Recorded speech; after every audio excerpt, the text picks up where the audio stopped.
Thank you, Mayor. I want to turn to the question and answer setup. I'm going to take one question at a time. There's going to be a microphone passed around. If there isn't one, I want you to speak loudly. Say your name, say your affiliation of the news that you are with prior to that so everybody at home watching can hear it. And I do want to start with veteran reporters, Joe Jordan first, then I'll go to John Chapman second. Thank you. Chief, is it clear then, in terms of the immigration issue, both those individuals were not here legally? Both are in the United States illegally. Secondly, had either officer ever fired their weapons in the line of duty before? Captain Jay Levitt was involved in a previous officer-involved shooting, I believe, last year. He was exiting a community meeting when he witnessed somebody firing upon a house with occupants inside. He took action at that time. Officer Soldo? I'm not familiar. Officer Soldo has not been.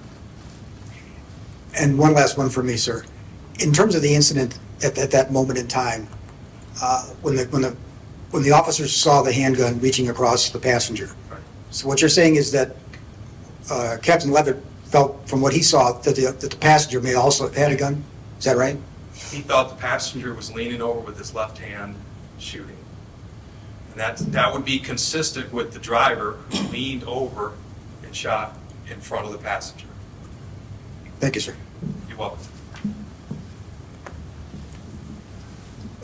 Chief, has this ever happened before where we've had an incident where two suspects were shot and killed at the same time? In my time as chief, which is over 11 years now, this is the first time. And one more question. What do you guys do for the officers who are involved in the shooting? Is there any type of counseling? Is there any type of, help for them to get over the incident? Thank you for that question, John. When an officer goes through a critical incident, we'll place them on administrative leave. That's part of protocol. Prior to coming off administrative leave, they have to be cleared by a medical doctor and a psychological doctor. And then we provide peer support and counseling if prescribed by the doctor or requested by the officer. So to ensure that they're ready to come back to work, we take all of those measures. Okay, I'm going to go to the next question. Sir, I'm going to go to you right here. Roger, Hamer, Channel 6. Is there any indication, Chief, of what the disturbance was earlier with the patrons of the bar? Other than they exchanged a small amount of words inside the bar, exchanged more aggressive words outside the bar, became more of a pushing and shoving match. As to the content of what they were saying and what they were arguing about, we don't know at this time.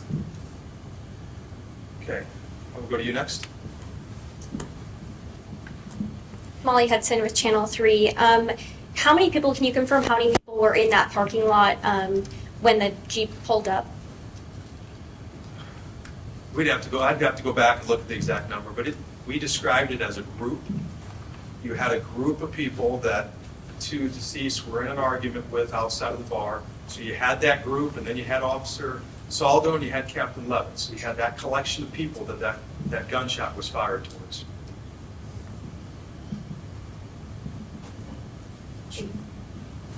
I'll get you next.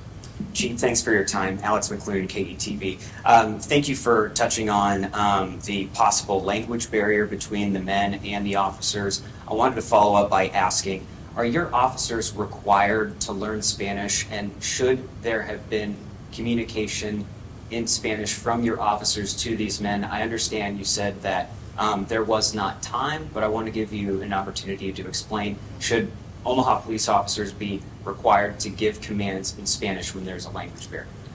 Every officer that goes through the Omaha Police Department Academy is required to learn command Spanish, and it's an abbreviated form so that they know how to communicate in times of crisis. Put the gun down, put the knife down, those types of commands. Neither of these officers were Spanish-speaking officers. It is a protocol of the Omaha Police Department to try to have as many foreign language speakers as we can so that we can communicate with the public. I do want to reiterate, Alex, the communication was the gunshot. The officers had to react to that instantly. And there wasn't any time at that point to issue any command Spanish or anything of that nature. They had to respond instantly to the gunshot. Thank you. I'm going to go over here for a question.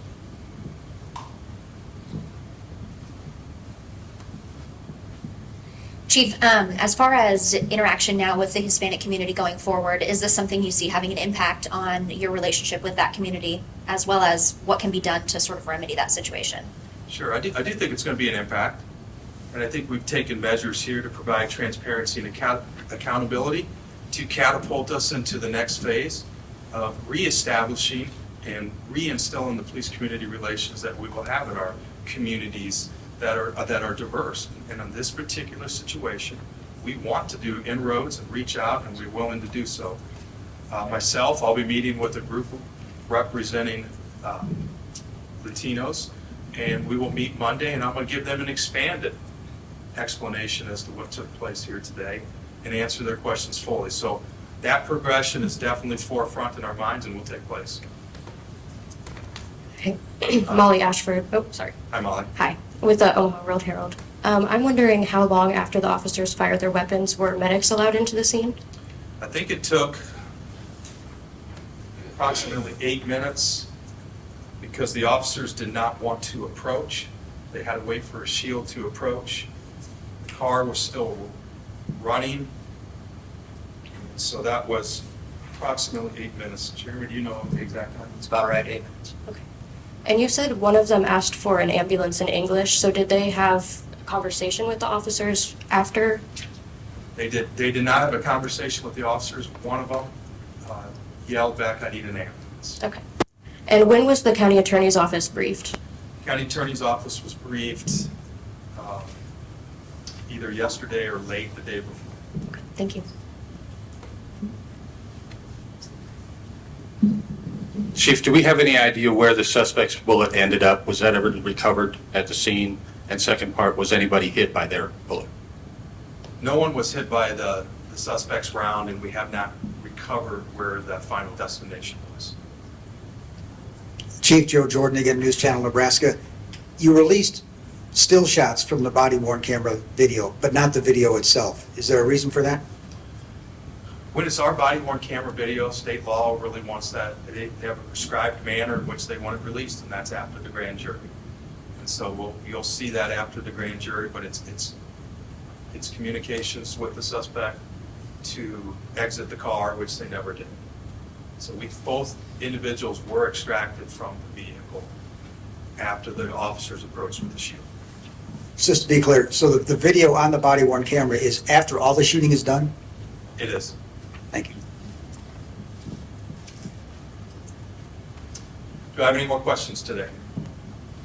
Chief, another follow-up. Alex McLean, KETV. Can you clarify which of the two men asked for an ambulance in English? Do you know which one?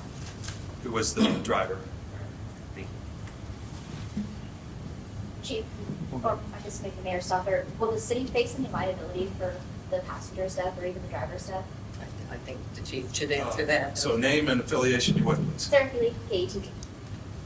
The question was, will the city face any liability for the passenger?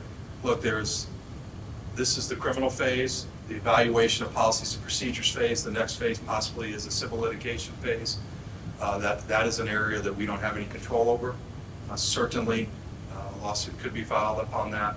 I do know that during the course of our duties, when a threat is presented, there is some qualified immunity with police officers on that front. Chief John Chapman, WWT. Does it make any difference that the officers were off duty? It doesn't make any difference they were off duty as to the evaluation of this investigation, evaluation of whether or not that they were justified. Once they have to take law enforcement action of a felony response type of nature, they become on duty at that time. Chief, you said that the county attorney has found that the shooting is legally justified, and you decided it's well within policy. Is that Yes, correct? that's correct. Would you consider this a close call in those decisions at all? I don't. Pretty- Once you reevaluate the evidence and you look at the deadly force situation and the deadly threat that these officers were facing, there was a crowd of people, a gun was fired into it in the aftermath of verbal altercations between two groups. The officers were justified in that. Chief Roger Hamer, WWT. Is there any possibility of changing policy concerning off-duty officers working nightclubs and other places like that? I'm not looking at changing the policies for the officers actually working. I think that's a necessity in our community. It's also a force multiplier, Roger, as we're struggling with staffing. The one thing I will look at is, the captain was high enough in rank that he's not assigned a body-worn camera, just like I'm not assigned one, or any of the gentlemen on the stage here. I am going to look at making it a requirement, if you're not assigned one, to take one.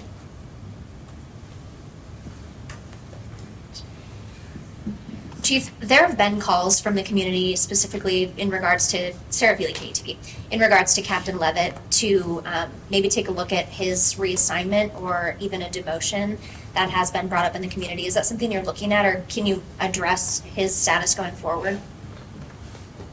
Well, the first thing I would say, those comments were made before you saw all the evidence here today. That's a strong point I want to make.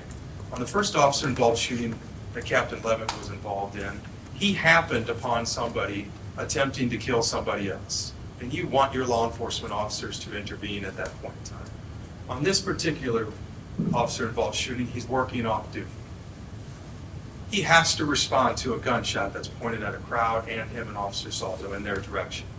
That's what you want an officer to do, is respond. So at this point in time, I will say this. The scrutiny on Captain Levitt, because he's been in 2 officer-involved shootings, is unwarranted. Will we look at reassignments? Will we look at different locations for him to oversee? We'll take a look at those things. But that's not something I'm prepared to talk about here as to what that outcome may be. Okay, seeing no more questions, I want to thank the media for coming. I want to thank the community for bringing questions to my attention. And I look forward to working with the community in the aftermath of this incident in order to reinstill police-community relations. When you have solid police-community relations in a police department, you have lower number of shootings, you have lower number of homicides, and you have lower number of officer-involved shootings. It's just an impressive way to do police work. Thank you, everybody.